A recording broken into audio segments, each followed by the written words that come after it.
Guys, that volcano that to me has a name like a warrior, Bardabunga. I've reported about this quite a few times before because it has been rumbling there for quite a while. For almost a year now, I've been reporting about this. And we've seen earthquakes in the higher ranges and now in the 5 ranges. And that was really suspicious. So this Bardabunga, I have funny names with volcanoes recently. Just check out my other video that I just released about that mystery volcano. That has a really funny name and it's a fascinating mystery story. But Bardabunga is covered by glaciers and ice. So it's in the Vatnajoekull area. We have some more volcanoes in that area. You see it here on the map behind me.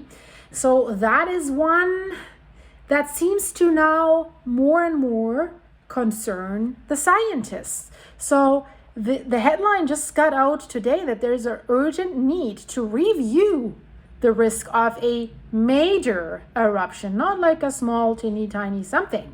And it's rumbling in the 5 ranges. That's quite significant.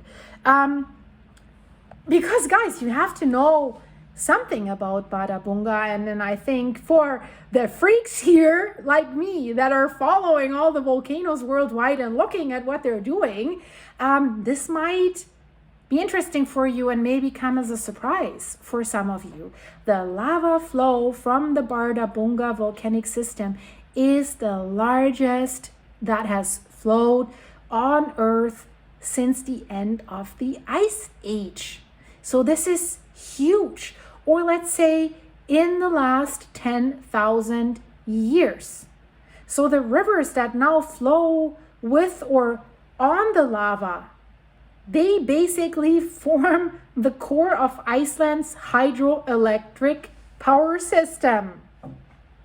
So do you understand now why it's important to look at this?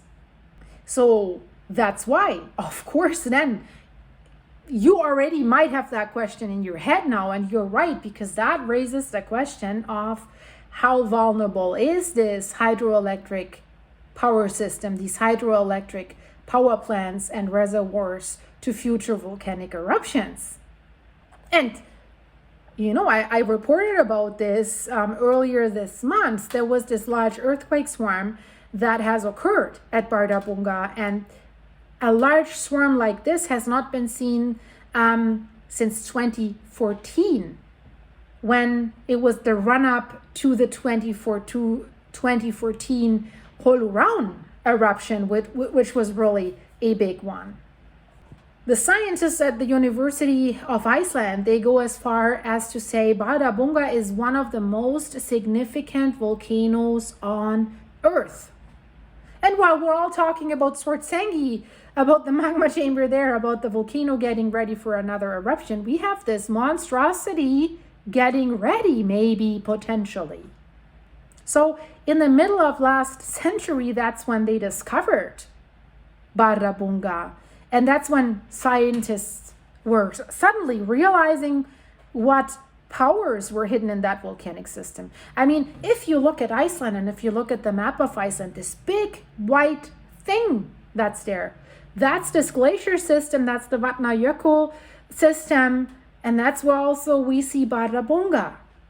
And once they found that system, one article is that is still remembered, that is from 1951, that was published in the Icelandic newspaper, MBL. It's a young geologist, Gudmundur Kjartansson, and in this article he describes that large lava field that they discovered. And he has published the first map of that spread of that young lava field across southern Iceland and basically all the way out to the sea. And he called this, I don't know if I pronounced this right, guys, Thorsarán. So we know now, I better say this lava field. I don't want to hurt you with how I say this, Thorsarán. We know that now that this lava field is the largest lava flow on Earth since the end of the Ice Age, or as I said, at least in the last 10,000 years, and that's a long time. And the lava originates, it's called in I'm trying. Heljarja in Veidy. I'll point it here at the map. But the magma comes from the Bardabunga volcano underneath the Vatnajoekull ice cap. The estimate is that this eruption has brought magma to the surface that corresponded to over 25 cubic kilometers, or almost twice as much as was erupted in the famous 1783 Skafta fires. So when Holuhraun erupted, for example, as a comparison, and that was pretty intense, 1.3 cubic kilometers of lava erupted versus that other lava field, 25 cubic kilometers. So the last one, 1.3 cubic kilometers from Bardabunga. And all these eruptions that we're seeing right now on the Reykjanes Peninsula is tiny compared to this guy. This massive Bardabunga volcano sits exactly in the middle of the hotspot, so to speak, or that mantle plume. And the mantle plume lies in the mantle of the earth beneath Iceland's crust. At one time at that lava field, lava flowed about 140 kilometers from its source to the sea. But they still don't know how far the lava flowed along the seabed south of Iceland. It's believed that the lava covers over 1,000 square kilometers and that it averages a thickness of 22 meters. That is high. That's a 6-7 story building. And it's definitely that lava that has formed that lava field is from Bardabunga, but the eruption was not directly from the crater. It was from a fissure. It was in the Bardabunga fissure that lies a little bit southwest of the large Bardabunga caldera in Heljarja and Veidy. And we've seen earthquakes there recently. The Bardabunga crater itself is very, very large. It's about 65 square kilometers large. And basically, we have to virtually remove the glacier on top of it to be able to see the shape. So they believe that at least 27 lava eruptions have occurred in historical times within this volcanic system that lies a little bit southwest of Bardabunga. They're naming, for example, the Tröllerraun eruption that occurred between 1862 and 1864, the Frambruni eruption in the 13th century, the Vatnajökull eruption around 870, and the Vatna eruption in 1477, and others between 1711 and 1729. And interesting is that some of the lava flow has used existing rivers, like as a slide, to fly to the sea. So now let's talk about these important power plants that are there. And there's a number of important power plants. So the rivers that now flow along or on that lava flow are at the core of the country's hydroelectric power plants. Of course, they need the water flowing to create the electricity. So the question arises, in how much danger are these power plants? How vulnerable are they? And the reservoirs that come with these power plants. So how vulnerable is this in the future? And that is crucial for Iceland, because the Svartsengi power plant is under threat. Maybe other power plants, because there's stuff rumbling more towards Reykjavik as well. And especially Thorvaldur Thorvaldsson has already said, he works for the University of Iceland, well, let's look at other places and think about how we can protect them from these lava flows. It's crucial for Iceland. There are some power plants, the names, guys, the names again. Búrfellstöð, they're older. And that's a problem if they're older. They might not be built to code, or they might not have known at that time what could happen. So Búrfellstöð, built between 1966 and 1972, 210 megawatt in size. Sigalda, well, that was easy to say. Sigalda, I like that power plant. 1973, 150 megawatt in size. And now comes another one. Hraunjafjós, the power station built in 1978, 210 megawatt in size. Soltatangi power station in 1999, 120 megawatt. Vatnsfeldstøt in 2001, 90 megawatt. And Buddahals power station in 2014, 95 megawatt. And there's more. There's one that's called Hamsvirkjun, Holtavirkjun, and Uriðafossvirkjun. Or something like this. If you're from Iceland, don't be mad at me. I'm really trying. So, experts are saying, guys, all fun aside, these names are beautiful, by the way. It's just my tongue has a problem with it. There's an urgent need to review the issue. Very, very urgent. But let's say we have problem on the Reykjanes Peninsula. Those power plants, let's hope not, are destroyed. Then Bardabunga comes rumbling. That's not good at all.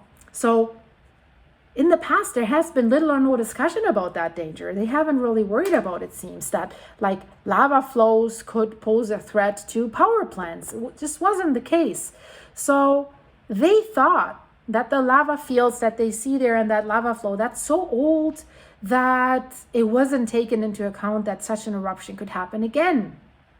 So they thought that these giant eruptions occurred soon after the glaciers receded from the land, immediately basically after the end of the ice age. And we know that if glaciers recede, that there's weight that is going away and that keeps the lid on these volcanoes.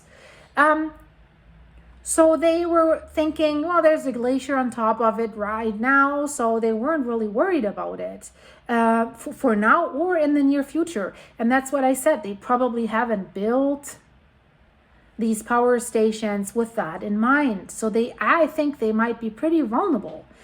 I don't know if it helps that they would start defense walls. I'm not sure, because if the lava takes the river, what you do, I mean, we all know there's a reservoir, there's the power station. If the lava comes right into that, it's over, right? So basically today they still have the theory, oh, that's so long ago, we have the glacier on top now, so no need to worry. But scientists are saying, guys, there's a glacier on top, but that cannot rule out large lava eruptions from the Bardabunga system. So scientists say, well, we say that it's urgent to review this issue simply because there could be so much at stake for Iceland's entire energy economy. And because one thing is clear, guys, magma continues to accumulate beneath the Bardabunga caldera. It is accumulating. And we just had on January 14th also another earthquake near Katla. They're all in one area, these volcanoes. Within the Vatnajoekull crater, this earthquake actually occurred basically on the edge of Bardabunga, of the Bardabunga volcanic system, despite its great distance from Vatnajoekull. So this volcanic system is one of the largest in the country, the whole Vatnajoekull area, the whole white area that you see there. And you see on the map, you see these green and yellow. Yellow in this map is the Bardabunga area. Green that's a status of the volcano, that's the alarm status, so to speak. So you see there's several volcanoes in and around this Vatnajoekull system.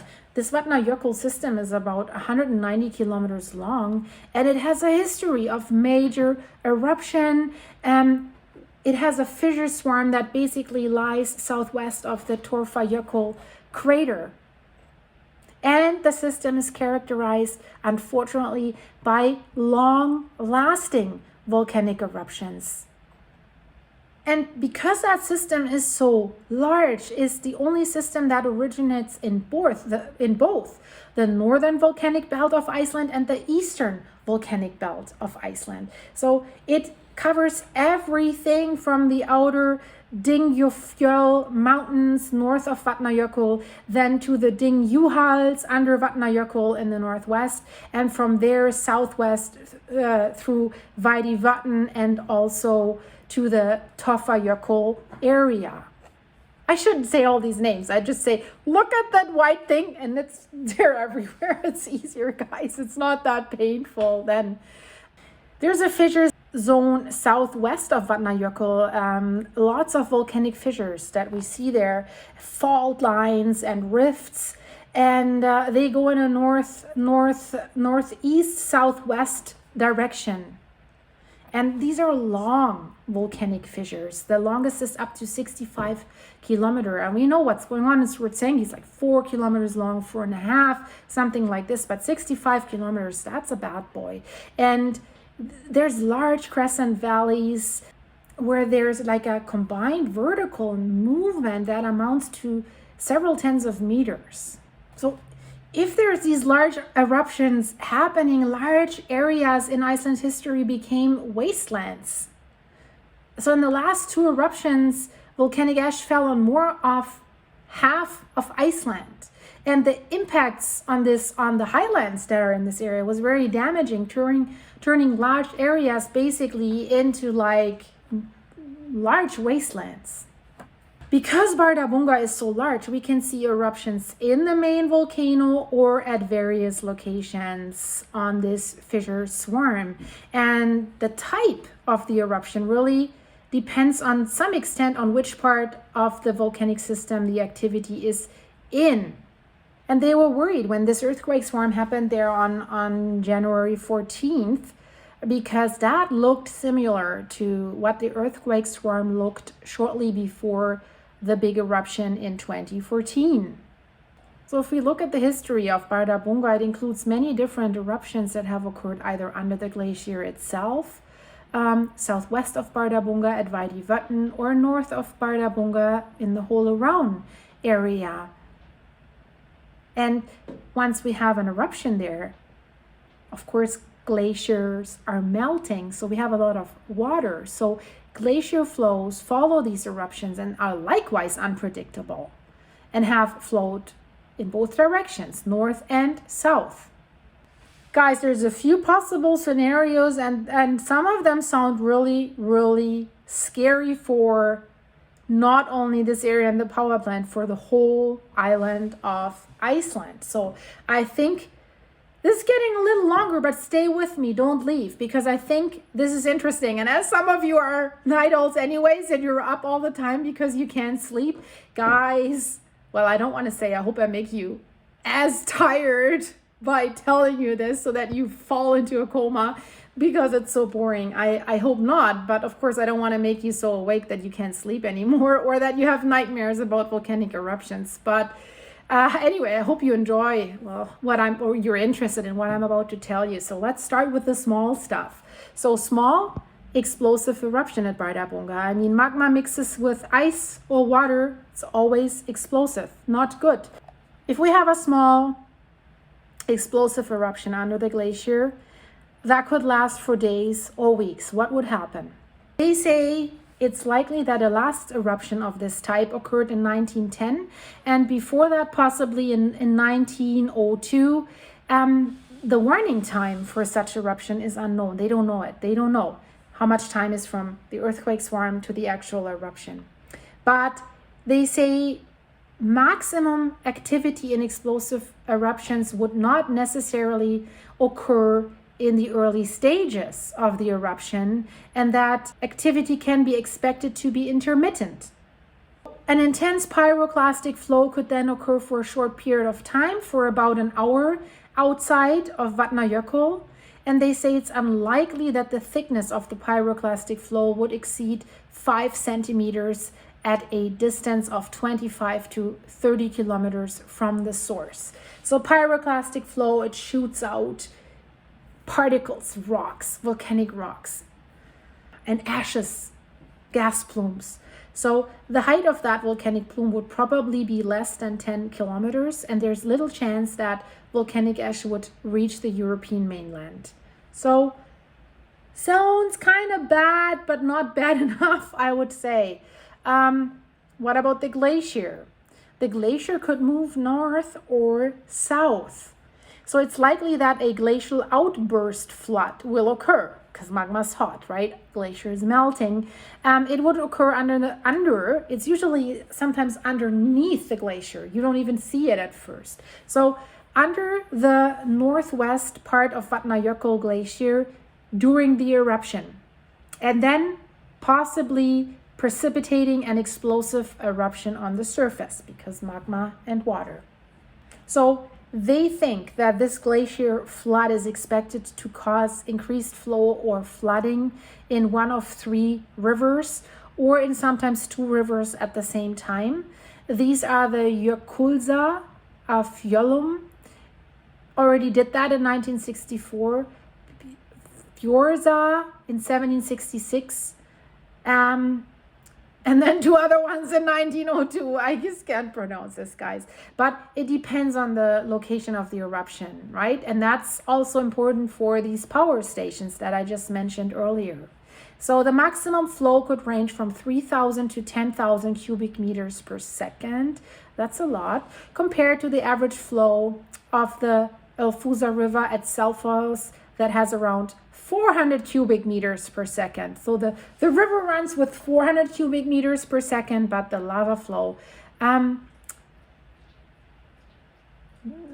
whole glacier flow runs with up to 10,000 cubic meters per second. That is a waterfall. Really, really tough. So then we have these floods coming down. So they could bring icebergs from the mountain, big chunks of ice breaking off, rushing down at speed down that river, and they could increase the amount of sediment that comes with it, right? Not only water, sediment and rocks and stuff like this, and that could cause a lot of damage to road and bridges and potentially to some power stations. Let's talk about a medium-sized explosive eruption, which begins under a glacier and then also can last for weeks and months, as happened in 1717. It lasted from early August till mid-September. So the volcanic ash from that eruption spread across North and Northeast Iceland, and the length of the warning period for a similar eruption is still unknown. There's lots of tourists in the area as well, by the way.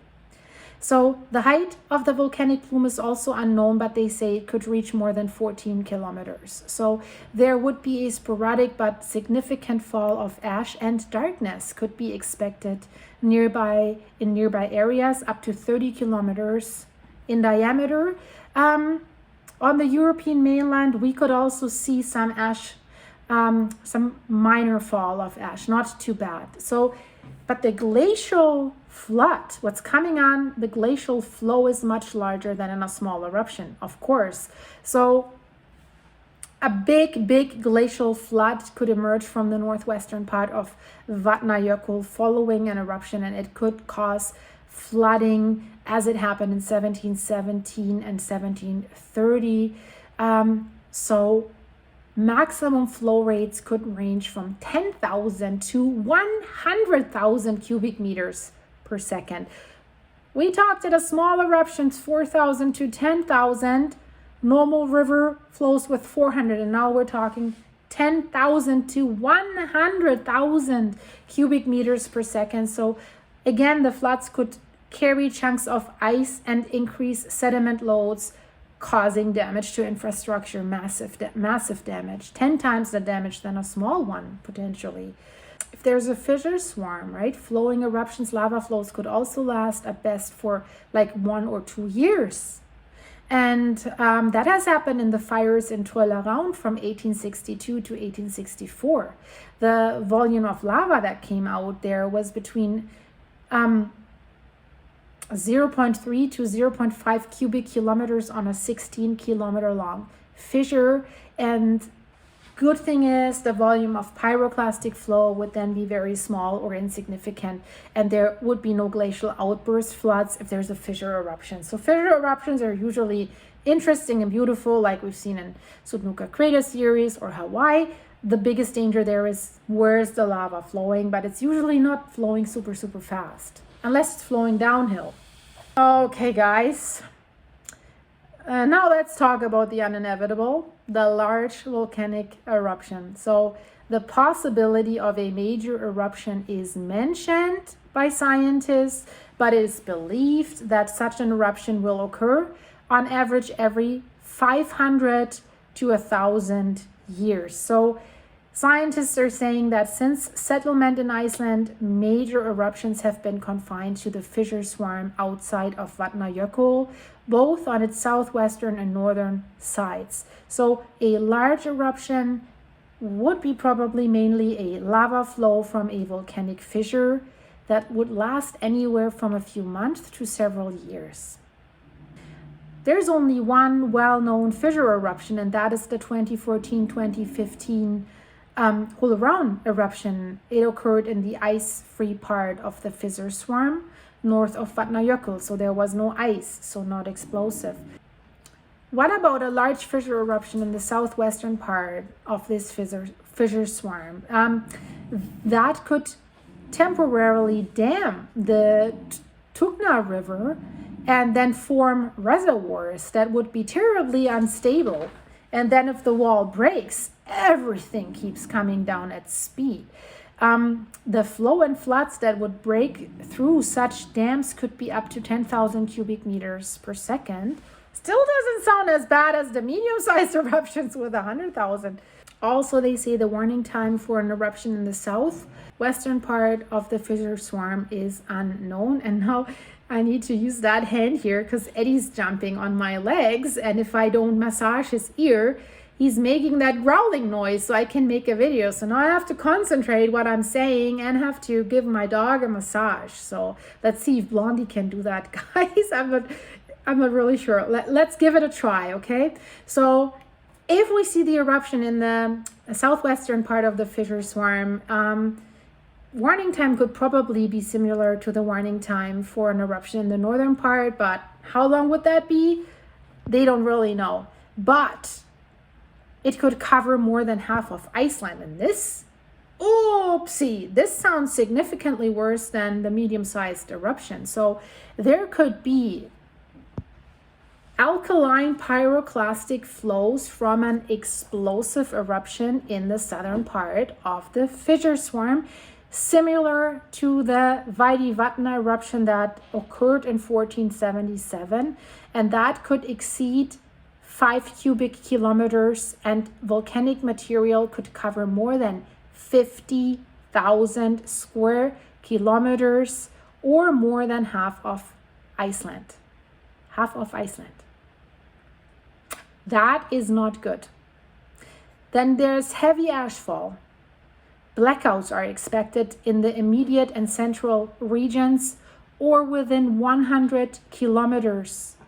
Ashfall could reach mainland Europe, of course. So they're pointing out that an eruption in the ice-free part of the fissure swarm outside the Vatna area will mainly be just a flow eruption, and the lava from these eruptions could reach like 1 to 4 cubic kilometers, and still the amount of pyroclastic flow would be considerable. So lava from such an eruption could flow dozens of kilometers from its source, which is already did in the 13th century, and lava could reach the power plants in Tugna. So power plant seems in Iceland, they're at risk. Oh, of course, I mean, the hydrothermal power plants have to be there where the heat source is, right? And the power stations that we're talking here, well, they have to be where the water is. Yeah, it is a great source of energy, but everything comes with a price. And then, of course, we would have a significant amount of magmatic gases that would come from the volcanic fissure and from the cooling lava, guys. So to make that clear, this is not only hypothetical. We just had the news a few days ago that the scientists are saying there is unusual activity at Bardabunga that could lead to an eruption. So they said that this earthquake series that we have seen last week is considered unusual, and that we have seen just a few days ago is considered unusual, and they have only seen such an activity twice before. And in both cases, guys, it has ended up with an eruption. And this is what the Icelandic Meteorological Office has said. This is what their director of deformation measurements has said. So he said, we were expecting for more to happen there when they saw the earthquake swarm, but it didn't. Thankfully, it didn't. But he says that's clearly telling us that we need to keep a closer eye at Bardabunga and that we can expect it to do something at any time. I mean, that earthquake cluster that happened there lasted over 3 hours. It was isolated, and thankfully, so far, little has happened in the area. Now, Woody also comes. I have this hand here. Oh, they're scratching me. They're telling me to stop and make them some food because I haven't done that. So what Benedicto Feixen says from the Icelandic Met Office, he says, it's unlikely that the activity will be visible on the surface. It's rather a sign of magma at great depth. They're driving me crazy. Guys, you have to see this. And what he says, really to me, points out how serious this has to be. He says the pressure has probably reached a point where magma could start to break the Earth's crust and erupt. And he says it's likely to take some time, but how much time? He said he does not. So what they're doing right now, they're conducting flights over Bardabunga on a regular basis for the purpose of monitoring everything that is going on, especially the geothermal activity in the area. And he says it's a long-term process, and usually it doesn't tell us what's happening right now, but rather in the long term. So, for example, after the eruption of Holuhraun happened in 2014, they have seen a significant development in geothermal activity. And he says there's new geothermal cauldrons that have formed inside the Bardabunga caldera. So it's something that is monitored regularly, and there are regular overflights to map it. But it seems, I really think if this erupts, could catch them as a surprise. And Thorvaldur Thorvaldsson, professor of volcanology, he has said about Bardabunga, we don't know how powerful it is. And it's, as always, I find this entertaining, and I really like the guy because he always criticizes the Icelandic Meteorological Office a little bit. They're always playing ball between each other. Met Office says this, Thorvaldur says, no, you're wrong. He says this. He's been wrong a few times too, so you have to listen to both sides and make up your own mind. But I like him. He's speaking out, and he sometimes says, hey, watch out for the Reykjavik suburbs. Watch out for the power plants around Reykjavik. Something could happen there as well. So he's not like, let's hide the truth and put the head in the sand. So he says that he himself and that other geoscientists have not done their homework well enough when it comes to Bardabunga. And he says, therefore, it's difficult to predict the volcano's behavior. And as we just learned how significant that volcano is, oh, that is a little bit bad. It's bad. And he just said that a few days ago. And there's land rise at Bardabunga, guys. I forgot to say that. Earthquakes and land rise. If you watch my channel, you know what that means. Something's getting ready. But that land rise has been happening for almost a decade. Similar to Campi Flegrei, right? But eventually it will reach the point where something might happen. So basically it's, since the last eruption ended, the Holuhraun eruption, the land starts rising again, preparing for the next one, in my opinion. So that earthquake swarm that we just saw there, scientists don't rule out that there was a magma intrusion, that magma did break out of the magma chamber and just didn't reach the surface. Because it really looked like the sequence of events of previous eruptions. And also they're still debating about the eruptive history of Bardabunga because so little is known about it. So are they really right with what they're thinking happened? There's still debate whether or how often it has erupted since the glaciers melted. But Thorvaldur makes it clear. He says that volcano is active and magma is possibly gathering underneath Bardabunga. But what he says, and that calms us down a little bit, he says he doesn't think the amount of magma is large right now compared to how it was in 2014, and he does therefore not expect a large explosive eruption should there be an eruption. He says we have neither knowledge nor insight. Yeah, I think he's right. He says earthquakes are not uncommon at Bardabunga, but it was very unusual how powerful that earthquake swarm was. He says Bardabunga is an unlikely species because we don't know how often it has erupted and how big its eruptions have been, how powerful they have been. We have neither knowledge nor awareness of this. And he says, in the meantime, it is difficult for us to say what Bardabunga can do. We just have to say it like it is. That's what he says. And I like this about him. He says, we haven't done our homework well enough in this regard. We must take this with stoic calm. But again, guys, since that earthquake swarm happened, Bardabunga is in the news continuously. Like, this is our most powerful volcano. This is what happened. So I will stay close to this. I'll be on the pulse of this for you guys, what this volcano is doing. It's very, very interesting. And check out my last video about what happened in Iceland, but also that mystery volcano that they finally found. Very, very interesting story, guys. So watch all the videos. Watch one first and then go to my channel page and watch all the others. Binge watch it. You have to subscribe and click the notification bell. And if you like what you're seeing here and you want to support that crazy blonde here, go to my buymeacoffee.com site/silky and buy me a coffee or two. Right now it all goes towards the vet bills of my sick dog and towards the hay bales on my farm. The winter is coming, so you're awesome, guys. Thanks for your help, for your supers, for your coffees, for being members in my channel. I hope to see you soon in the next one, and stay safe from all of this. My heart goes out to you guys. Bye.